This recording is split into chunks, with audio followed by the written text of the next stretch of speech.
wabarakatuh. Halo semuanya, nama saya Isyulaika dengan NIM 191062060 dan kali ini kita akan membahas materi tentang inflasi. Pasti sudah mendengarkan kata inflasi, tapi tahu nggak sih maksud dari inflasi itu apa? Inflasi adalah keadaan suatu perekonomian di mana harga barang-barang dan jasa mengalami kenaikan secara umum dan secara terus-menerus dan berlangsung dalam waktu yang lama. Dan inflasi ini menjadi salah satu penyebab menurunnya nilai mata uang yang terjadi secara kontinu.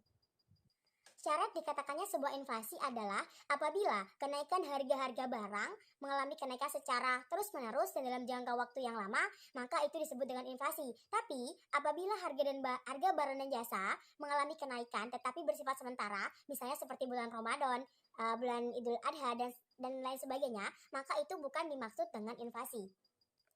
Inflasi disebabkan oleh faktor-faktor secara umum.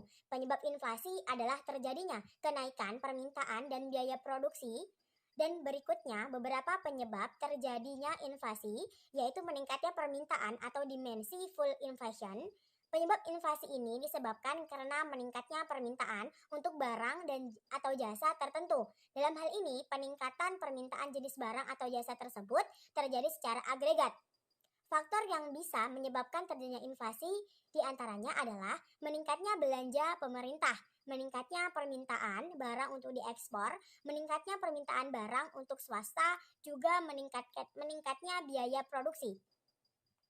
Adapun peningkatan biaya produksi disebabkan oleh kenaikan harga bahan-bahan baku seperti harga bahan bakar naik, sehingga upah buruh naik. Tingginya peredaran uang menyebab inflasi ini terjadi karena uang yang beredar di masyarakat lebih banyak dibanding yang dibutuhkan.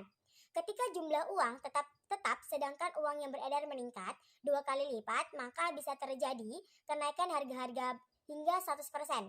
Hal ini bisa terjadi ketika pemerintah menerapkan sistem anggaran defisit, di mana kekurangan anggaran tersebut diatasi dengan mencetak uang baru, namun hal ini malah membuat jumlah uang yang beredar di masyarakat semakin bertambah dan mengakibatkan inflasi.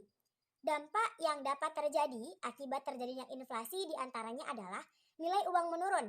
Adanya kenaikan harga pada berbagai barang kebutuhan masyarakat menyebabkan nilai uang menjadi turun. Dari sebelumnya, jika biasanya uang Rp20.000 bisa mendapatkan 2 liter beras, dengan adanya inflasi jadi mendapatkan hanya 1 liter beras saja. Hal ini tentu sangat merugikan masyarakat, terutama bagi mereka yang berpendapatan tetap, karena pengeluaran jadilah jauh lebih tinggi dan hal ini dapat menurunkan minat berkaitan. Sebelumnya, di mana nilai uang yang turun menyebabkan pengeluaran jadi lebih tinggi. Orang jadi berpikir lagi untuk menabung. Hal itu disebabkan karena uang bisa disisihkan tentu jauh berkurang dibanding saat tidak terjadi inflasi.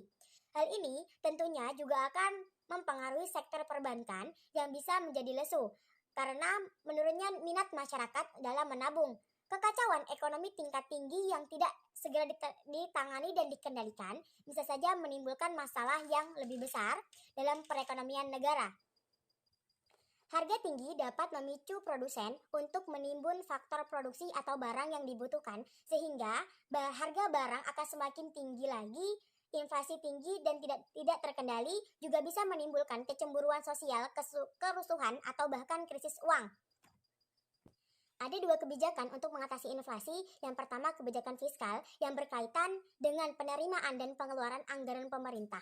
Kebijakan fiskal yang dilakukan pemerintah untuk mencegah inflasi adalah dengan mengurangi pengeluaran pemerintah, ingatkan tarif pajak, serta melakukan pinjaman. Selain kebijakan fiskal dan moneter, cara mengatasi inflasi oleh pemerintah juga dapat meningkatkan hasil produksi, mempermudah masuknya barang impor, menstabilkan pendapatan masyarakat atau tingkat upah, menetapkan harga maksimum, serta melakukan pengawasan dan distribusi.